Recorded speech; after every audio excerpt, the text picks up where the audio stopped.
పిత పుత్ర పవిత్రాత్మ నామమున ఆమేన్.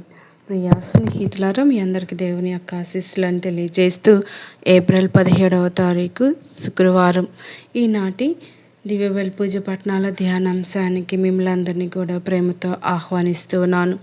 మొదటి పట్టణము అపోస్తుల కార్యముల 5వ అధ్యాయం 34వ వచనం నుండి 42వ వచనం వరకు ధ్యానించి దేవుని గొప్పతనాన్ని తెలుసుకుందాం.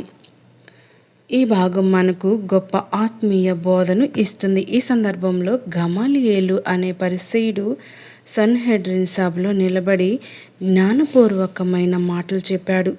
అతను ప్రజలకు హెచ్చరికగా చెప్పింది ఏమిటంటే, ఈ అపోస్తులు పని మనుషుల నుండి వచ్చిందా లేదా దేవుని నుండి వచ్చిందా అన్నది పరిశీలించాలి.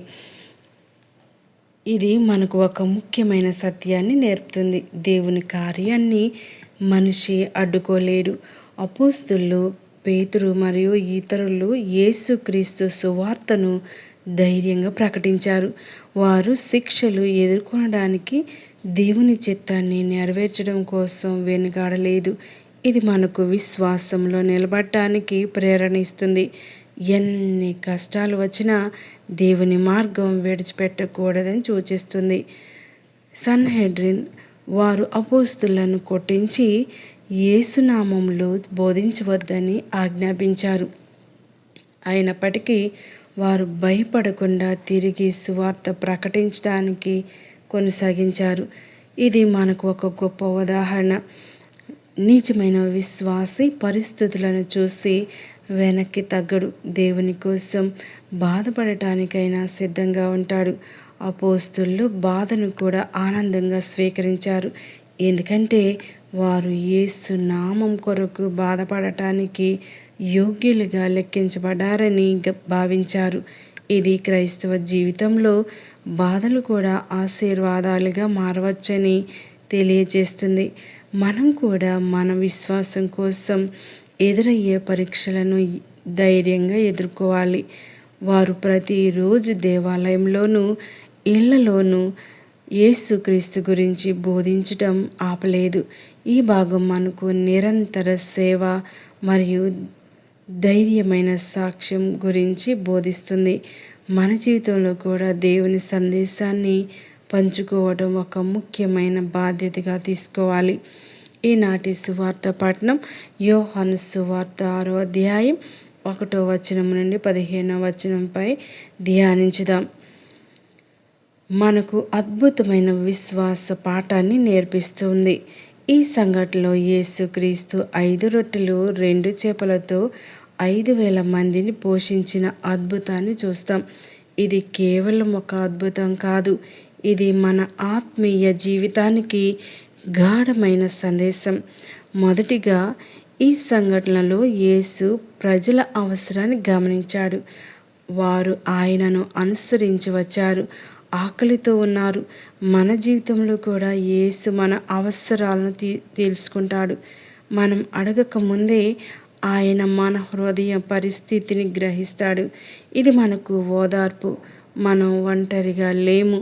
ఫిలిప్పుతో యేసు ప్రశ్న అడిగినప్పుడు అది పరీక్ష కోసం. ఎంతమందికి అన్నం ఎక్కడా అనే ప్రశ్న మన విశ్వాసాన్ని పరీక్షించే ప్రశ్న. మనం చాలాసార్లు పరిస్థితులను చూసి భయపడతాం. మనకు ఉన్నది తక్కువగా అనిపిస్తుంది, కానీ దేవుని చేతిలో చిన్నదైనా గొప్పదిగా మారుతుంది. ఇక్కడ చిన్న బాలుడు ఇచ్చిన 5 రొట్టెలు 2 చేపలు చాలా ముఖ్యమైనవిగా అతడు తన దగ్గర ఉన్నదాన్ని యేసుకిచ్చాడు. అది చిన్నదే అయినా యేసు చేతిలో అది ఆశీర్వాదంగా మారింది. మనం కూడా మన సమయం, ప్రతిభ, సంపద ఎంత చిన్నదైనా దేవునికి సమర్పిస్తే ఆయన దాన్ని విస్తరిస్తాడు. యేసు కృతజ్ఞతతో ప్రార్థించి ఆహారాన్ని భుజించమన్నాడు. ఇక్కడ మనం కృతజ్ఞత శక్తిని చూస్తాం. మనం పొందిన దానికోసం దేవునికి కృతజ్ఞత చెప్పినప్పుడు అది ఆశీర్వాదంగా మారుతుంది.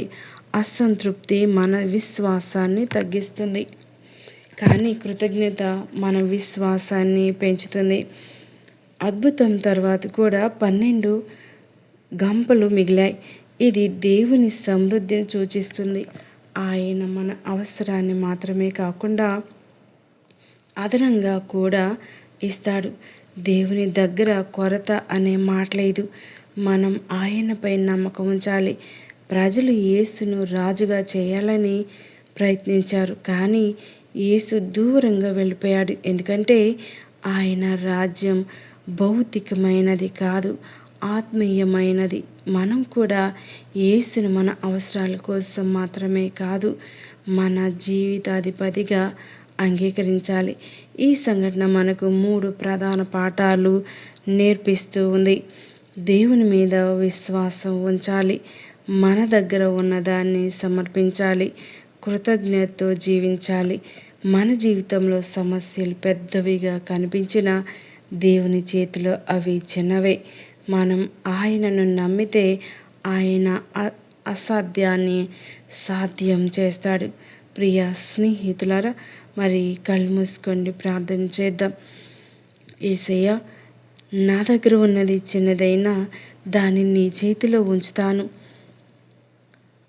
ఈ దివ్య వాక్యం నీకు కృతజ్ఞతలు చెల్లిస్తూ ఉన్నాం. నీవు 5 రొట్టెలతో 1000 మందిని పోషించిన దేవుడవు. ఈరోజు నా జీవితంలో ఉన్న కొరతలను నీవే నింపుము. ప్రభువా, యేసయ్య, నా దగ్గర ఉన్నది చిన్నదైనా దానిని నీ చేతిలో ఉంచుతున్నాను. నా బలహీనతలను బలంగా మార్చుము, నా సందేహాలను విశ్వాసంగా మార్చుము. ప్రభువా, నేను పరిస్థితులను కాదు, నిన్నే చూడగలిగే కళ్ళను ఇవ్వండి. కృతజ్ఞతతో జీవించే హృదయాన్ని ప్రసాదించు.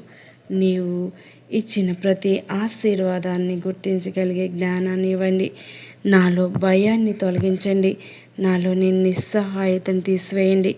నీ శక్తితో మమ్మల్ని నింపండి. ప్రభువా, నా జీవితం కూడా ఒక అద్భుతంగా మారాలి. నన్ను ఉపయోగించుకోనండి. నీ మహిమ కోసం నన్ను సాధనగా మార్చుకోనండి. ఈ రోజు నుండి నా జీవితాన్ని నీకు సమర్పిస్తున్నాను. నీవు నా సరఫరాదారుడవు, నా రక్షకుడవు, నా దేవుడవు.